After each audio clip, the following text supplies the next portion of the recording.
For this lesson, we're going to be continuing our discussion about finding solutions to quadratic equations, and in particular, how many solutions should we expect from a particular quadratic equation. Just a quick reminder on terminology. We've introduced a number of synonymous terms. Roots are the same as zeros. We focused on zeros when we were in factored form.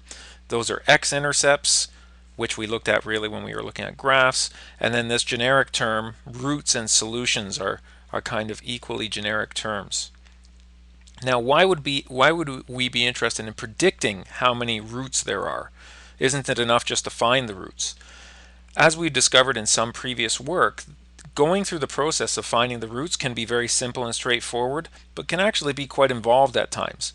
So having a mechanism that might allow us to make a prediction about that has a couple of advantages. One of them is it just gives us a little bit of extra insight into what might happen, what to expect with our solution. And another advantage is, in particular, in the case where we have no solutions, it actually might help save us some time rather than us taking the hard way to find that out. The best way, as always, take a look at some examples. So we're going to dive into that right now. If we are given vertex form, there are two things that I'm going to be looking at. I'm going to be looking at the location of the vertex, and in particular, I want to know is the vertex above or below the x-axis. The y-axis doesn't really come into play when we're talking about predicting the number of zeros. And we're also going to be looking at the direction of opening of the parabola, and that's going to be based on the a value, the leading coefficient of the quadratic. So in this case, I can read my vertex. I'm in vertex form, so I can read my vertex straight from there. I'm at 5, -1. So 5, -1 is about there. So in this case, that means the vertex is below the x-axis. And the parabola, does it open up or down? Well, this is the same as +3. That means this parabola opens up, and my parabola is going to look hopefully a little bit better than that. So there's my parabola. And if I extended this x-axis a little further, you would see it crosses the x-axis in two locations. So we have 2 zeros. So it can be as simple and as straightforward as that. Let's do another couple of examples in vertex form. So here my vertex is at 5, +6. Very similar to the previous one, except for now 5, +6. So that's up here in quadrant 1. So my vertex is above the x-axis. And I have my vertex, sorry, not my vertex, my parabola. This is once again +3. My parabola is opening up. And so with a change there, from being below to being above, you can see this parabola will never cross the x-axis. So this one has no zeros. And now this last, I think this is the last example that's in vertex form. We have x +3, that means my x-coordinate of my vertex is -3, and then +11 gives +11. So -3, +11, somewhere up there. My vertex is obviously above the x-axis. Now this parabola has a negative sign in front, so this one opens down. And so we end up with that for our parabola. And once again, 2 zeros because it crosses at two locations. So if you're in vertex form, you can read, if you're in vertex form, you can always read the vertex very easily. You can determine the direction of opening based on the coefficient in front. So this is a pretty trivial way for you to determine how many roots you have. If you have no roots at all, you can, first of all, there's no point in going any further with trying to solve this. But let's say you're in a situation where you actually do expect a solution. It's a word problem, let's say something being kicked into the air. Well, the laws of nature say that that thing is going to come back down again. So if you end up with a quadratic that then tells you there are no solutions, you need to go back and rethink what you've done so far, because the math that you've done so far doesn't support the reality of the situation. So being able to predict solutions can give you a little bit of insight, extra insight into whatever problem you're working on. Okay, now if we also think back to the quadratic formula, and that's something we have discussed recently as well. In the quadratic formula, we have these different values, and all of this is based on standard form. All of this is based on an equation in the form y equals ax squared plus bx plus c. That's where the a, b, and c are coming from here.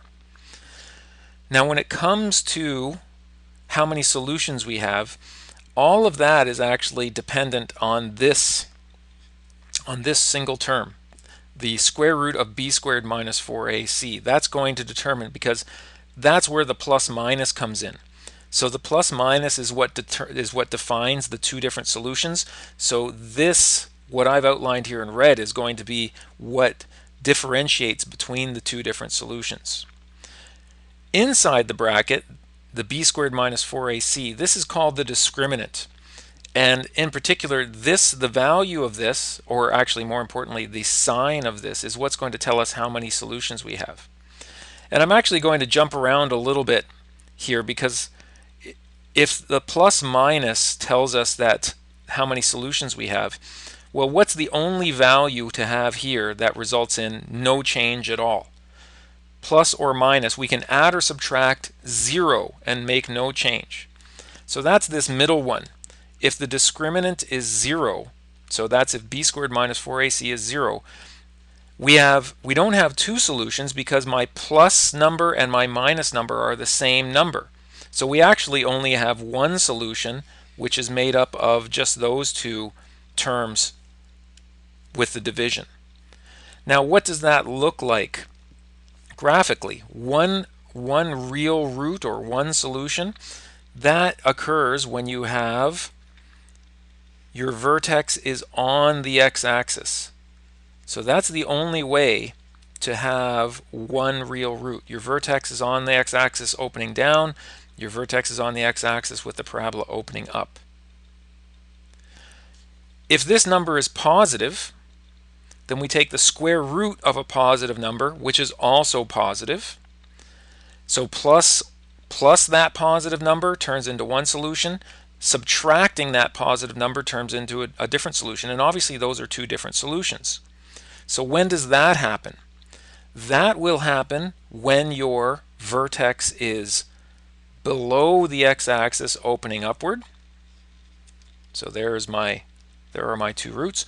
Or I can be above the x-axis opening downward, and I have two roots like that.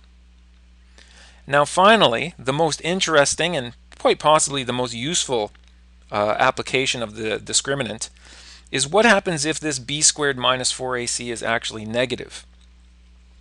Now we've got two solutions, one solution, so that's obviously it has no solution. But why is that the case? Well, if b squared minus 4ac is an overall negative, then we are trying to take the square root of a negative number. And for where you are mathematically, you have not learned how to deal with the square root of a negative number. And so that's where we say here it has no real roots, because most of you, if you're watching this tutorial, have never dealt with any kind of number that is not what we call a real number. So with no real roots, that means this becomes an operation you're not allowed to permit. So it's not a question of plus and minus something. We get to this point and we have to put on the brakes. We are not allowed to proceed. And that's because you can't take a negative square root. So what does that end up looking like? Well, you can see the way the trend is here. We can easily draw a couple of graphs that have no solution. There's an example of one that has a no solution. It's below the x-axis and it opens down. Here's an example of one with no solution. It's above the x-axis and it opens up. And you can see from these diagrams, I didn't do this many, but when I did my examples in vertex form, we were getting the same kind of situations. So for example here, I have above the x-axis and it opens up. So we could get that from vertex form. If this was in standard form and I did the discriminant, capital D, I would find out that it was a negative number. Here, I've got two solutions. So if I did my discriminant, capital D, I would find out that it is a positive number, greater than 0. Here, a negative number, less than 0. And I think we're just going to finish up with doing some examples, showing you how you can use the discriminant from standard form. So it might be helpful for you to remind yourself, so that's a 1 in front, and so my A value is 1, my B value is -6, my C value is 7, and then the discriminant is equal to B squared minus 4AC, which in this case is equal to B, which is -6 squared, minus 4 times A, which is 1, times C, which is 7. -6 all squared is positive 36. I've got a negative and two positives, so this is going to become negative. 4 times 1 times 7 is 28. Now technically I can go ahead and answer this. So 36 minus 28 is equal to 8. But I actually don't care what this number actually is. All I care about is that that is greater than 0. And so from this, I know I have two solutions. Okay, or maybe I would write that over here. Two solutions. Okay, let's take a look at this next one. My A value in this case is 2. My B value is -5. My C value is 9. So my discriminant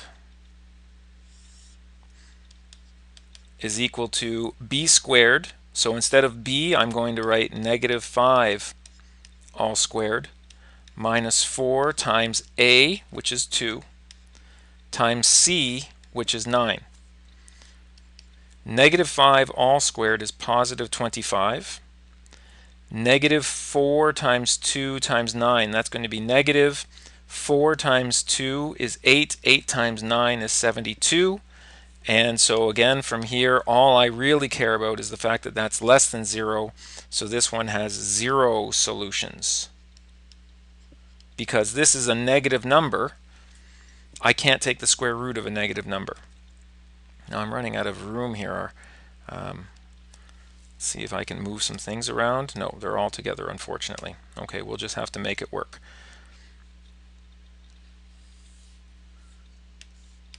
Okay, so in this case, my A value is equal to 1. My B value is equal to 3. My C value is -11. My discriminant is B squared, which is 3 squared minus 4 times 1 times -11. 3 squared is 9. Negative and a negative is going to make this one positive. 4 times 1 times 11 is 44. And as we were saying before, all we really care about is the fact that it's greater than or less than. This one's greater than 0, so that means I have two solutions. And then finally, finishing up with this one, my A is equal to 9, my B is equal to -24, my C is equal to 16. These numbers are getting pretty large. My discriminant is equal to B squared, which is -24, but remember that's all squared. B squared minus 4 times A, which is 9, times C, which is 16. And so from there, we end up with 24 all squared is equal to 576. Is it 576 or 596? I'm pretty sure it's 576. And then we've got minus 4 times 9 times 16. I'm just going to pause 1 second. I have to go grab a calculator. And I'm back, and I really should have done this one in my head because there was something there that I'm going to talk about in a moment. So -24 all squared is 576. 4 times 9 times 16 is going to be a -576. So here we end up with a discriminant of 0. And so that tells us that we have one solution.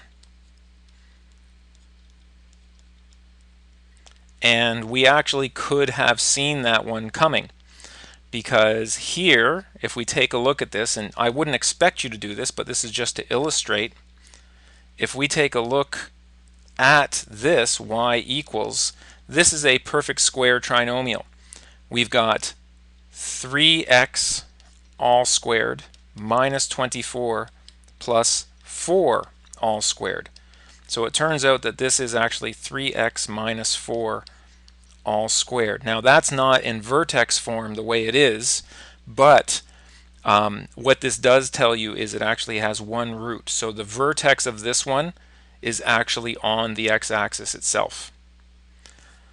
But even this, it was actually easier to use the discriminant to find this one. And so this one had one solution. And I believe that's it for our 3 examples. It is. Sorry, it looked like I skipped a page. I didn't. That's fine. So there's the homework for this one, for predicting number of roots.